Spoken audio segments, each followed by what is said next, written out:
Dikutip dari Detik News, pilihan mundur Arteria dan Sri Rahayu demi cucu Soekarno melaju ke Senayan. Caleg DPR RI terpilih Sri Rahayu Dapil Jawa Timur 6 dari PDIP serta penggantinya Arteria Dahlan itu mundur jelang pelantikan anggota DPR. Ya, jadi pelantikannya kemarin dulu, dan jelang pelantikan ternyata Arteria Dahlan dan juga Sri Rahayu. Jadi sebenarnya yang terpilih itu Sri Rahayu. Kemudian dia mengundurkan diri dan digantikan oleh Arteria. Sama, dua-dua juga akhirnya mengundurkan diri. Tidak lain dan tidak bukan itu kemudian hanya untuk melanggengkan cucu Presiden ke-1 Soekarno ke Senayan.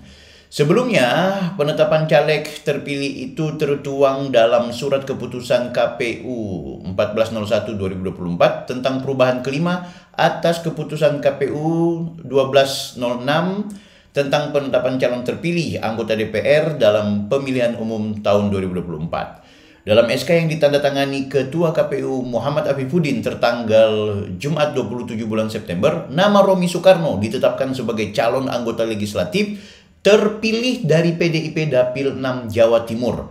Alasan pergantian caleg terpilih itu karena calon terpilih sebelumnya Sri Rahayu mengundurkan diri. Sedangkan penggantinya Arteria Dahlan pun juga ikut mengundurkan diri.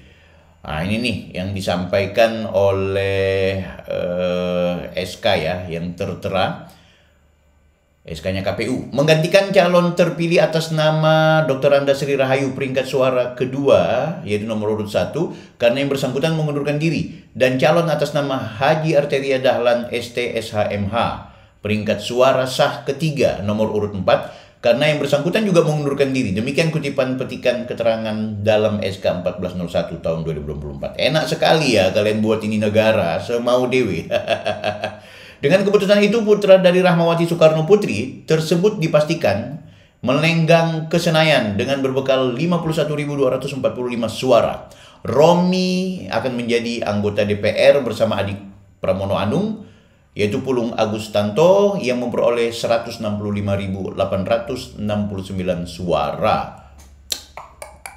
Keren, semau dewe. Mengenai pengunduran dirinya, Sri Rahayu enggan menanggapi hal itu usai menghadiri konsolidasi internal PDIP di Balai Pertemuan Desa Ngrengdeng, Kecamatan Gondang, Tulungagung.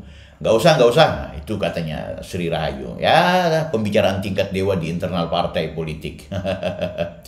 Oke, Arteria Dahlan sebut kerja demi ketua umum dan keluarga besar. Nah, ini bukan dinasti. Ini bukan dinasti. Karena yang dinasti itu cuma Jokowi dan keluarganya. Arteria Dahlan buka suara perihal dirinya yang sengaja mundur agar Romi Soekarno melenggang ke Senayan. Arteria tak mempermasalahkan hal itu lantaran tugasnya untuk melayani Ketua Umum PDIP Megawati Soekarno Putri dan keluarganya. Saya di sini bekerja untuk melayani Ibu Ketua Umum dan keluarga besarnya. Jadi bagi saya itu nggak masalah. Di sini kan bukannya untuk apa-apa, di sini kan kerja toh. Kalau teman-teman lihat kan saya itu kerja dari pagi sampai malam di DPR, ngumpulin bahannya. Ya bagi saya mungkin ini waktu bagi kami juga untuk bisa beristirahat. Apologi, alasan-alasan, kata Arteria gitu. Nah ini yang menarik, ternyata konteks Arteria Dahlan dan juga Sri Rahayu yang mundur ini kemudian mendapat sorotan dari pakar hukum pemilu dari Fakultas Hukum Universitas Indonesia. Ibu Titi Anggriani mengkritisi sikap anggota DPR RI terpilih Arteria Dahlan yang mundur demi cucu Bung Karno, Romi Soekarno. Ini dikutip dari kompas.com, Arteria Dahlan serahkan kursi DPR untuk cucu Bung Karno. Pengamat tidak patut. Catat, tak patut, guys. Ini bukan soal benar atau salah, tapi soal tidak patut. Kalau tidak patut, apa konteks hukumnya? Terserahlah. Oke, kita bacakan. Menurut Titi, cara Arteria ini tidak patut ditiru dan tak bisa dibenarkan karena sangat tidak demokratis. Caleg terpilih yang mundur demi memberi kesempatan pada figur atau klan keluarga elit merupakan tindakan yang sangat tidak patut dan tidak bisa dibenarkan. Dengar tuh lo, ya kan? Nah, Titi mengatakan mundurnya Arteria demi sosok elit partai politik bertentangan dengan prinsip pemilu yang bebas dan adil. Kan gitu, semau dewe loh. Hajar-hajar Jokowi lalu, dan kalian yang kini ternyata blunder. Tindakan Arteria ini juga dinilai sebagai pengkhianatan atas suara rakyat dan melanggengkan oligarki elitis di kancah politik Indonesia. Plet. mengkhianati bos suara rakyat. Harusnya ada suara rakyat dihargai, bukan dipermainkan hanya bermodal kesepakatan internal partai. Sungguh kemunduran luar biasa dalam praktik pemilu dan demokrasi kita. Imbuh Bu Titi. Titi juga menyebut, seharusnya elit partai tidak membiarkan tindakan arteria karena mencederai demokrasi partai itu sendiri. Dalam hal ini Partai Demokrasi Indonesia Perjuangan PDIP. Partai Dinasti Indonesia Perjuangan. Partai Demokrasi, sorry hampir salah baca. Partai seharusnya berkomitmen sungguh-sungguh untuk menegakkan demokrasi dan kemurnian suara rakyat. Publik juga semestinya mengkritisi perilaku elit partai yang sewenang-wenang seperti itu. Ayo publik, ayo ributin. Dan gitu. Ya, cucu Soekarno. Sebelumnya politikus PDIP Arteria Dahlan menegaskan dirinya mundur dari posisi pengganti DPR RI, yaitu Sri Rahayu. Jadi Sri Rahayu yang terpilih, dia mundur. Arteria juga mundur. Ya pasti kan ini bisik-bisikan elit-elitnya PDI gitu, terutama Ajus. Oke guys, kali ini kita akan lanjutkan dengan kita bahas. Sebenarnya di Undang-Undang 7 tahun 2017 tentang pemilihan umum memang itu diatur ya. Pasal 426. Pasal 426 itu mengatur bahwa dalam konteks lakukan pergantian terhadap anggota DPR yang terpilih itu ada 3 hal. Pertama, yang bersangkutan mengundurkan diri. Yang kedua, meninggal dunia. Yang ketiga adalah ada problem hukum, yaitu terjadi peristiwa politik uang yang kemudian memiliki ketetapan hukum tetap dari pengadilan. Nah, itu dinyatakan mundur. Nah, di beberapa partai ada juga tuh yang gara-gara mundur, ada juga yang gara-gara meninggal dunia, ada juga yang karena memiliki keputusan pengadilan dengan kekuatan hukum tetap terbukti melakukan pelanggaran politik uang. Seperti di Sulawesi Utara itu ada 2 kakak beradik yang satu partai di Gerindra, yaitu Limpepas Bersaudara.